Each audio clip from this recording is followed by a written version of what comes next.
Well, in this week's Cardiology Countdown, we have the genetics of atrial fibrillation, how to manage anticoagulation, and a new large study on the prognosis of chronic kidney disease.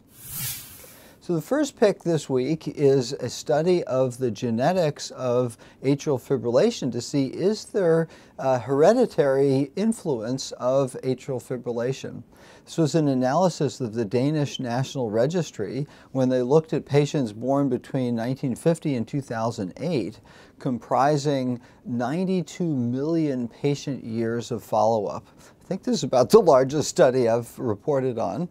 And they looked and found just under 10,000 patients who had developed atrial fibrillation and looked at the risk of developing atrial fibrillation, this is lone atrial fibrillation, in first and second degree relatives. And they found that the risk for the first and second degree relatives was a hazard of 3.5 and 1.6.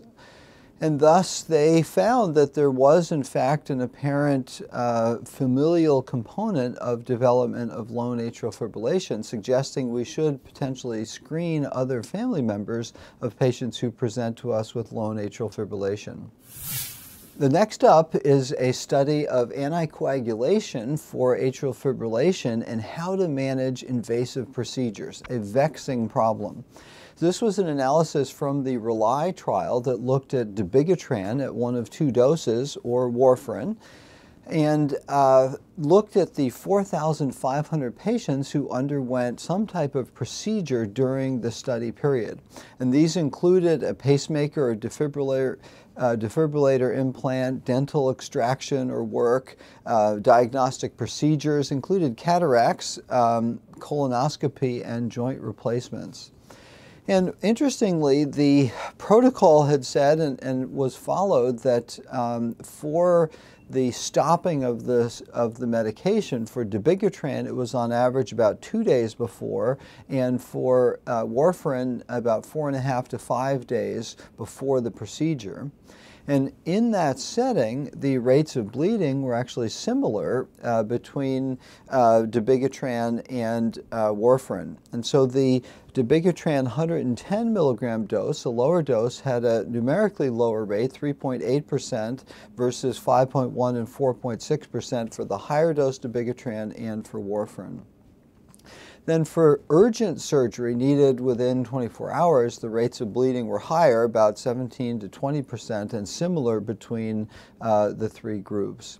And this study highlights the fact that the pharmacokinetics of the new anticoagulants are very different, that the drug levels wear off with a half-life about 12 hours, and so stopping, as was done in the trial, about 2 days before a procedure is the way to help avoid bleeding, whereas it's about 5 days for warfarin.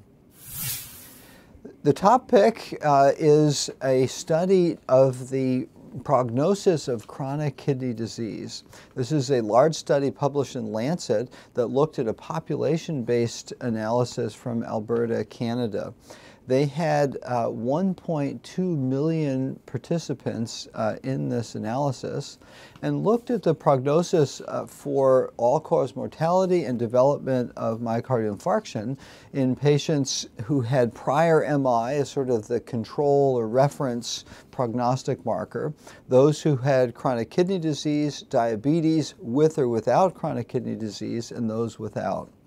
And so for development of myocardial infarction, those who had had an MI before were at highest risk, followed by patients who had chronic kidney disease and diabetes, then chronic kidney disease, then diabetics, and then those without any of the three conditions. For mortality, the highest mortality were in diabetics with chronic kidney disease.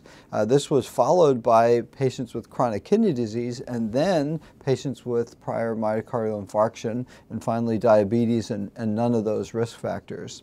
And so this shows that between death and MI, the chronic kidney disease patients are high risk, and that combination with diabetes is a very potent combination for an adverse prognostic marker.